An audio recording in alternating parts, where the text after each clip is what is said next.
Welcome, councillors, staff and guests to our very final meeting of 2022. I just want to start with an opening statement.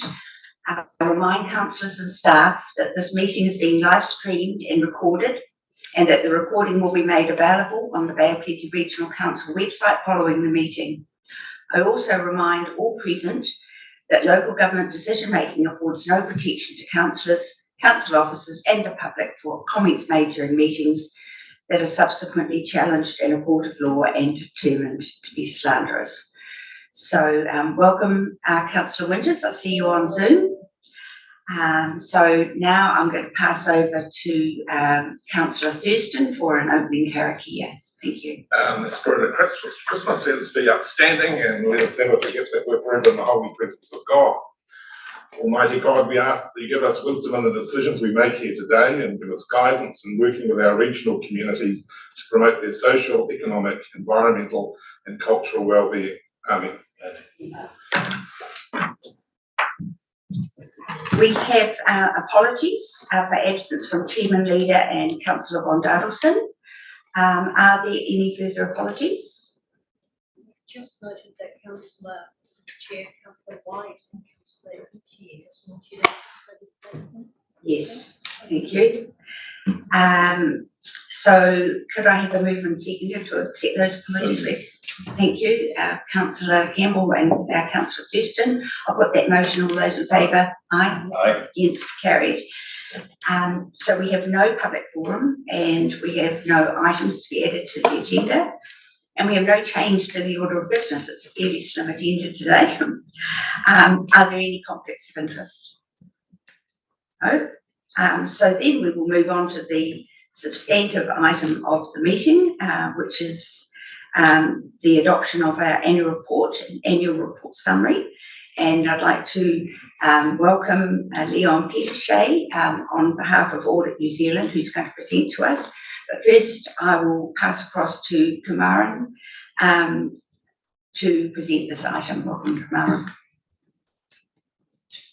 Good morning, councillors.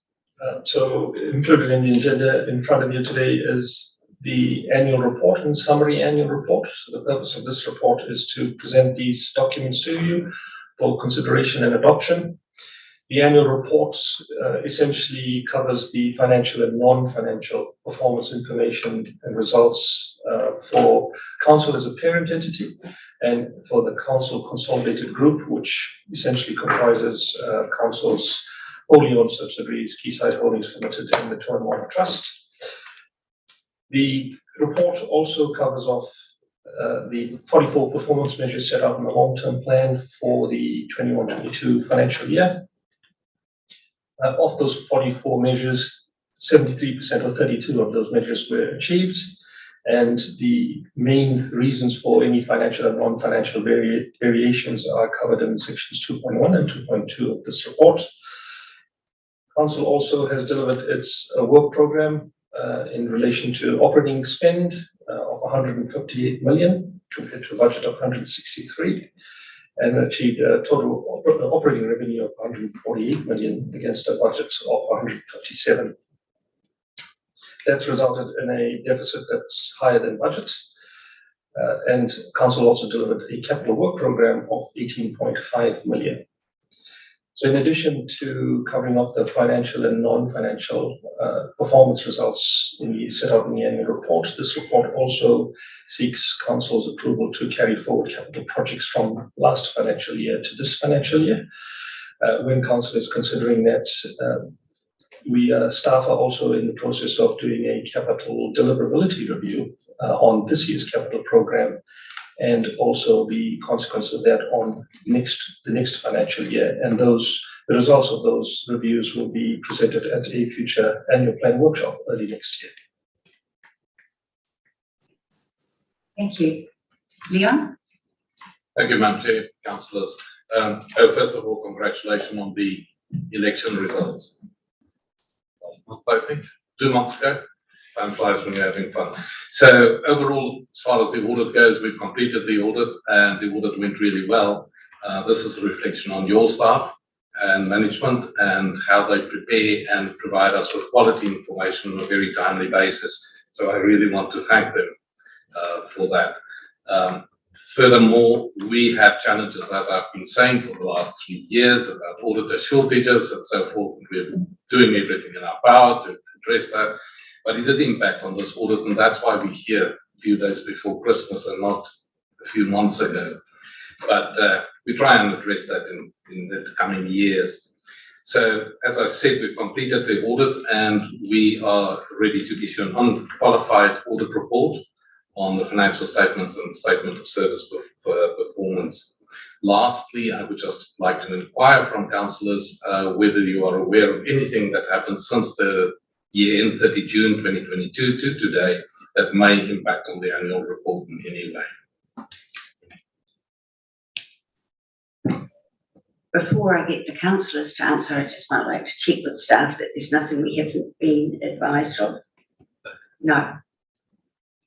Any councillors have any items to raise? No, I can see that nobody has, and I'd just like to welcome Councillor White, who's arrived on Zoom, so thank you. So no, we have nothing to disclose.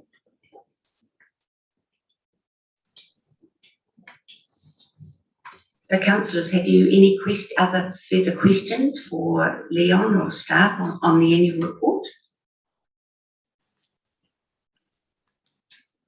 If not, we've got Councillor Crosby. More on the comment you made, which I absolutely support, around a deliverability review. Can you give us a quick overview of what that will entail, and would you be accepting of maybe a couple of EMs who have been in the contracting business just to have an oversight on that as well? So in terms of the process, we'll be looking at the forecast assumptions as we forecast on a monthly basis to the end of the year. So that will involve looking at the program that's currently set, in addition to any carry forwards that subject to council approval. Looking at the current economic climate and the ability of contractors and suppliers to partner with council to deliver that, and how that underpins the assumptions, and that will be reflected in council's forecast regular reports to council in regards to that. As part of the annual plan process, those forecast results will then factor into the budget position for the annual plan in terms of what the capital delivery envelope would look like for next financial year. So council will be kept abreast of the outcomes of those reviews, either through the forecasting process or through the annual plan preparation process, to give you the impacts of how those reviews are what are the results of those reviews as a result of any changes to assumptions around council's ability to deliver against its capital targets. Yeah, thank you for that. I think it also links to the procurement policy as well, which may not always be appropriate in today's operating environment. Councillor Shirley. Yes, I have a question with the targets by community outcomes. I see that corporate support was not achieved, and when I go into the details of it, it seems that the emissions is actually under corporate support, and there was a target of a 5% reduction, and the result was actually a 10.5% increase. And the explanation in the report is that it's the pump stations and the flood schemes or the drainage schemes. My point was that in the examination that I've done, it's the diesel expenditure, and the only reason it seems that being operated by diesel is because you don't need a consent to put in a temporary pump, and many of those sites have got electricity right beside them. I'm just wondering, are we missing that target because we're using excessive diesel and we're only doing that because of an ease of not having to get a consent for the pump? It just seems that we're actually shooting ourselves in the foot. I just like sort of an expansion on that. Thank you, Councillor. My understanding is that the extra diesel used and therefore the failure of that KPI is because of the very wet winter we've had and the excessive use of pump stations compared to previous winters. My understanding is not that a resource consent would be required for a discharge to water from a pump station, regardless of the power used to power that pump station. So I don't think that electric versus diesel is a factor in that. I'll have to check on that, but that's my understanding of how the RMA works. But do the temporary pumps require a consent? Well, that's actually something we're looking into right now, because when they're temporary storm pumps and they're pumping into a river that's already in flood and therefore already dirty, then it tends to be an emergency type response.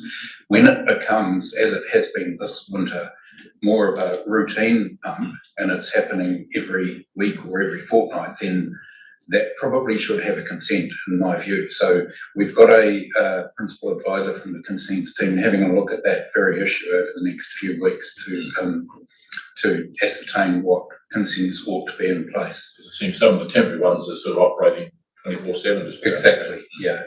No, you've hit the nail on the head there. There is an issue there that we need to resolve. Thank you. Before I move on to Councillor Thompson, could I just ask you, Chris, have we got a program where we're considering transitioning from diesel pumps to electric pumps to reduce our emissions? Well, no, not at this point in time, but I think once we've got that review done by our consents colleague and Ruben Fraser's involved in that with me, that will be something that falls out of that in terms of the next step. Looking at what powers those pumps, whether we should be using electricity possibly for climate change reasons rather than RMA discharge reasons. So I think there will be a transition that we launch into at some point in 2023 in consultation with our drainage scheme customers. Thank you. Councillor Thompson? Thank you, Madam Chair. Page 81, Independent Auditor's Report, under the heading Summary of the Annual Report, there's a sentence that reads, "The summary of the annual report does not contain all the disclosures required by generally accepted accounting practice in New Zealand." Is that a problem?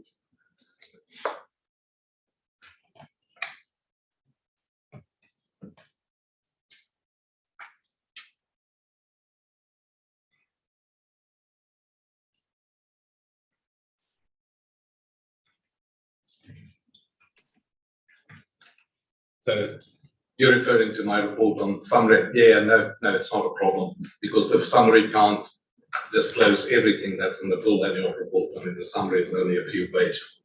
Well, some of the annual report is quite long. Any further questions? Yes. Yeah, just a question, Chair. We're talking about those flood pumps that Chris was mentioning, or Councillor Shirley too. Are those, they're not permanent though, are they? They've been put in there for particular emergency or whatever.